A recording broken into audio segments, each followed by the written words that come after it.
Hello, I'm Mark. I'm Casey. And I'm Patrick. And today we're going to talk a little bit about minerals and the IRA. But first, let's roll that title.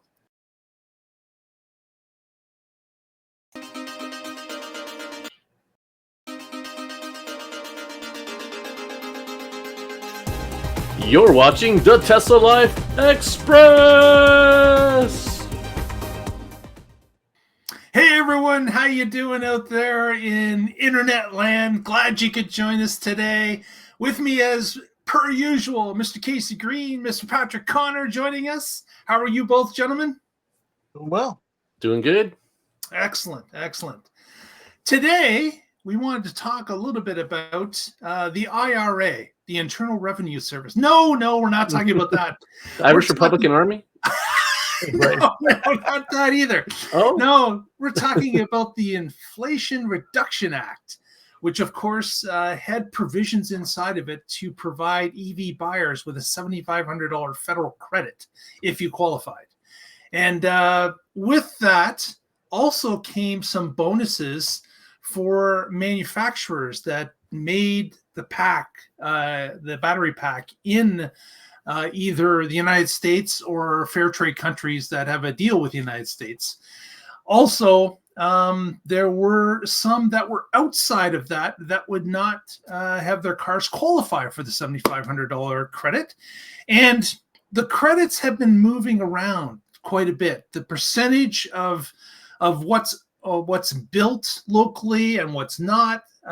Sometime a little while ago, you could get half the credit depending on where the battery pack was made and where the car was made. But they're starting to get real stringent. They're clamping down on this and trying to make sure that manufacturers of both the car and the battery pack and supplies that go into each are coming from North American markets or free trade countries. Can I step right up the line before we get started on the actual story? Go ahead.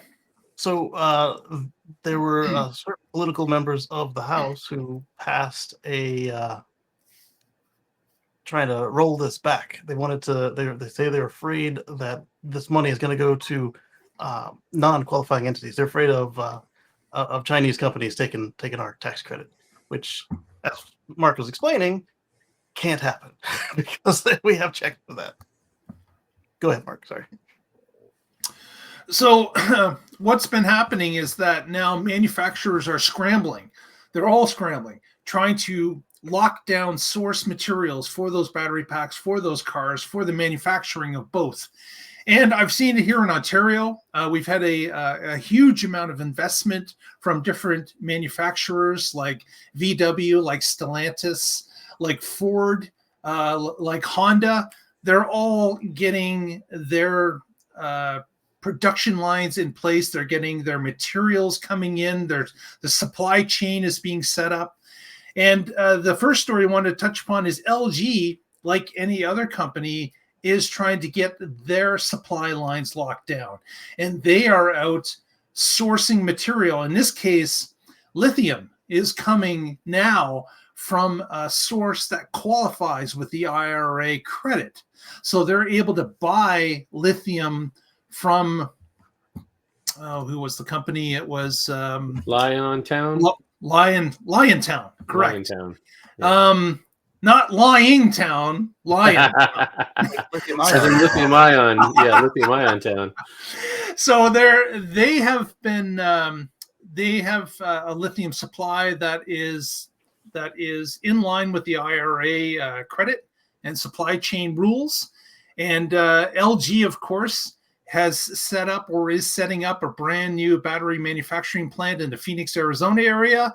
And they are trying to build as many 4680s and 2170 batteries as they can. And of course, sell it to anyone that's in the North American market. And of course, with their batteries being compliant with the IRA, that allows those manufacturers to offer their customers a $7,500 tax credit on the car that they sell ultimately down the line. So it's of huge importance that LG gets this locked down so they can actually qualify. And of course, more manufacturers will be coming to them for their batteries because they know they're compliant with the IRA credit. So That's what's going on. It's going on all over North America. All the manufacturers are scrambling to get that IRA credit materials that qualify, and that's what's been happening.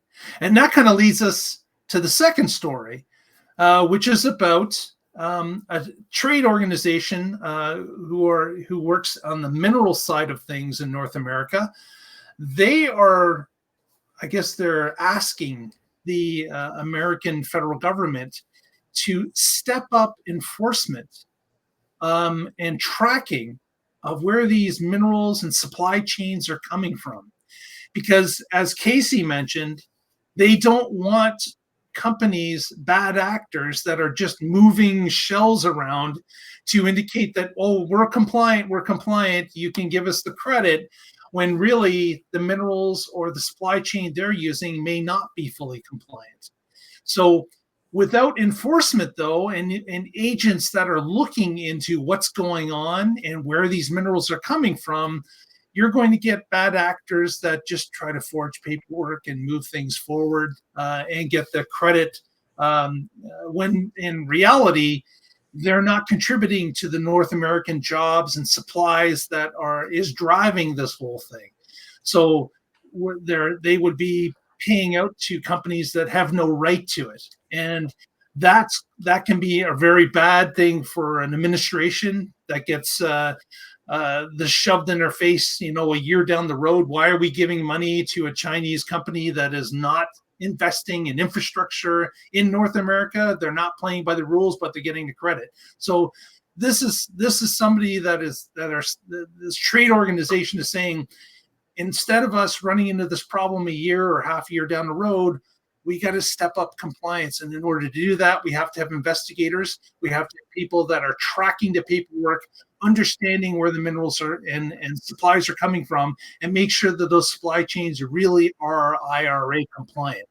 And this is a good idea. It should always be a part of it, because you can't have groups out there that just are left to their own to report on themselves. Our diesel emissions are perfect. Bingo. So we've seen this before. Yeah. We know that companies, the number one thing in their mind is them. So they're not always bang on compliant. They have to be held to a checking standard. And if there is no checking standard, sometimes some of these companies will drift away from it and make their own rules. And we can't have that happen with taxpayer money that's going to build up the infrastructure in North American and free trade countries. We don't want to see that fail because these bad actors are making things up and not being held to the standard. Yeah, and this isn't the angle that those politicians were taking. They were playing ignorant. They were thinking that the law allows it somehow. They wanted us to think that they thought that.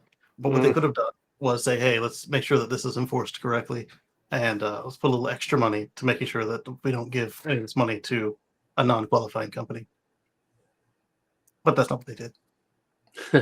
Of course not. In fact, the same political party wants to make sure that there are no government overreach and oversight for anything. So keep that in mind next time to vote. Yeah, it's something that unfortunately it's part of any, I guess, financial incentive that's given out there. But I would think that with the track record that we've seen from other administrations, other incentives, that you do have to have the enforcement there. I think that I'm kind of surprised that this trade organization had to sound the alarm. I was thinking that, this is something that they would get caught, and the other guys would keep on going. So why not make sure that they get caught too? It's a huge financial incentive to make sure that you're compliant. And some companies, if they're not held to account, they will find ways to circumnavigate it and create paperwork or do whatever they have to make it look like they are being compliant when in reality they're not. Right. You have to have referees or the game's not going to be fair. That's quite clear. Yeah. In this case, though, it does involve free government money. So thankfully, our government is a lot more. They don't really do slaps on the wrist for stealing taxpayer money. They come down hard. So that might have been what the people who put this in place were thinking, or maybe there was enforcement and it got backed out at the last minute because it is a matter of getting people to agree to stuff. But it's important that this stuff exists because, as I mentioned on the main show this week, the live show this week, in New Zealand, they had a little change of power and they've been pushing anti-greenness, anti-EV, anti even hydrogen, and it's very quickly starting to show on their sales numbers that the combustion cars are coming back with a vengeance, and we are doing well, but we're not quite at the point where you can just go push over the apple cart and think you'll be fine. Yeah, we're not at Norway's point yet, are we? Right. Point of no return. We're doing really well, but we're not. Yeah, certainly things can be soured, and having a black eye like this, giving companies incentives that don't qualify for it, that could certainly hurt any administration that's tried to put in, something that financially rewards companies that are helping to build infrastructure in North America. It would be and consumers. There are components to each of these, and if the company doesn't do qualifying products, then the consumer can't take advantage of them on their own taxes. Yeah, exactly. So that's what's going on lately, and of course you can watch this in real time. Continue. You can follow us on the Twitter handle or the X handle of The Tesla Life. You can follow us on our Facebook feed, The Tesla Life #1. And we're updating this story as it happens. So you can see these little bits and pieces being added to the news feed.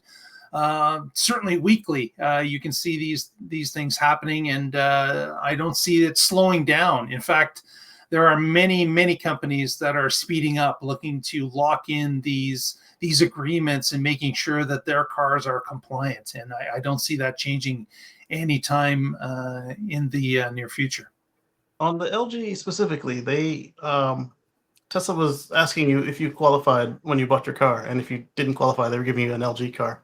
How quickly do you think that will take effect? Because I understand that if you're not compliant today, and you do come to be compliant, you can submit the paperwork, and as soon as it's approved, all of a sudden you're fine, with a certain, serial number of a car moving forward. So you've got to submit the paperwork. It's got to be approved by the administration that's monitoring it, and after that point, the credits can be given. So with that, I think we will wrap today's episode. If you haven't already, please give us a thumbs up on the video. Press that subscribe. Help us out. We're a small little channel, but every one of those helps. And send it to a friend that has some interest in the EV market. And maybe they will become a regular viewer as well. We really appreciate your help out there. With that, we'll wrap it and talk to you soon on The Tesla Life. Definitely. I'll see some of you guys on Sunday on the live show at youtube.com/CaseyGreen. And then we'll catch you guys back here again Monday for the next Tesla Life Express. And again on Wednesday for the live show. Catch you later. Patrick, do you got anything going on cars with cords? Oh, yeah. So we've had some VPP events, and I am definitely blogging about those. So if you're interested in solar and batteries, residential storage, and virtual power plants, check it out. Very good. A future free from fossil fuels. That's right. A future free from fossil fuels. Thanks, everyone.